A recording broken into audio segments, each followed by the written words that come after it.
जय हिंद, नमस्कार।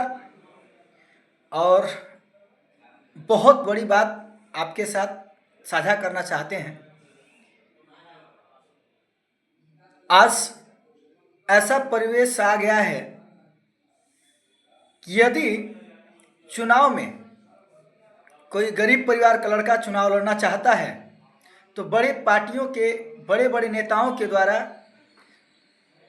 जनता के बीच में एक ऐसा मैसेज पास किया जाता है कि यह तो वोट कटवा है, यह वोट काटने के लिए खड़ा है, इसे वोट क्यों दे रहे हैं, ये क्या कर लेगा जीत के। इस तरीके के नकारात्मक विचारधारा उन पूंजीपतियों के द्वारा और बड़े पार्टियों के नेताओं के द्वारा साझा किया जाता है और इसको हम सभी जनता स्वीकार कर लेते हैं और इस पर बहस भी अपने क्षेत्र में करना शुरू कर देते हैं कि अकेले क्या कर लेगा, ये जीत ही जाएगा तो क्या करेगा। एक गरीब घर का लड़का है, पैसे के लिए चुनाव लड़ रहा होगा, इसे कोई पैसा 5 लाख दे देगा, चुनाव बैठ जाएगा, समझौता कर लेगा। गरीब है, कुछ वोट काटने के लिए लड़ रहा है।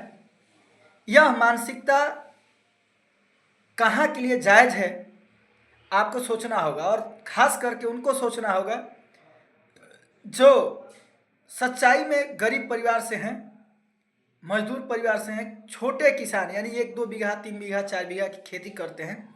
वैसे किसान परिवार के लोगों के अंदर में यदि कभी कभी भाव उत्पन्न होता होगा चुनाव लड़ने के लिए, तो आप सोचिए कि आप ही लोग अगर ऐसा सोचते हैं तो क्या आपके घर का कभी लड़का राजनीति में जाएगा और सफल होगा? कतई कभी नहीं। यह बात आप महसूस कीजिए या नहीं कीजिए, इस चीज़ की लड़ाई की शुरुआत हमने किया है। इस बात को हमने बहुत लोगों से सुना था कि ये वोट कटवा है, ये चुनाव लड़ रहा है पैसे के लिए, इसके अंदर लालच होगा, गरीब परिवार का है। मेरे बारे में भी बहुत सारे लोगों ने ऐसा बात बोला है, हमें सुनने को भी मिला है, सामने से भी और पीछे से भी मिला है।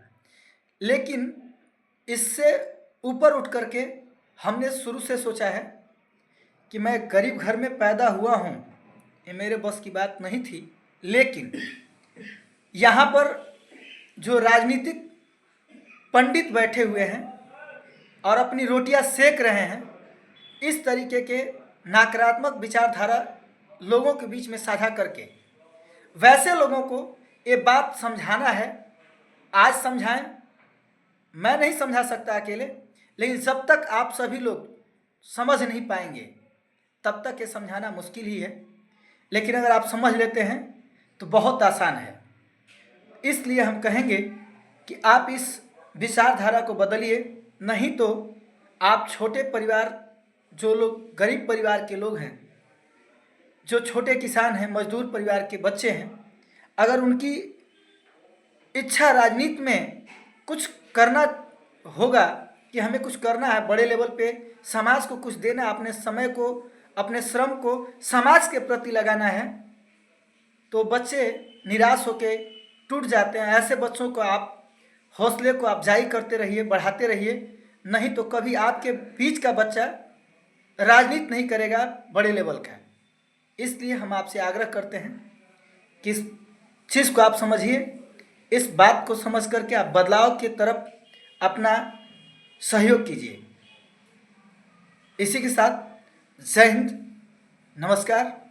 आप सभी देशवासी, बिहारवासी और हमारे रामगढ़ विधानसभा के समस्त मतदाता, नौजवान साथी और जो मतदाता नहीं हैं, जो मतदाता होने वाले हैं, मैं उनको भी तहे दिल से शुक्रिया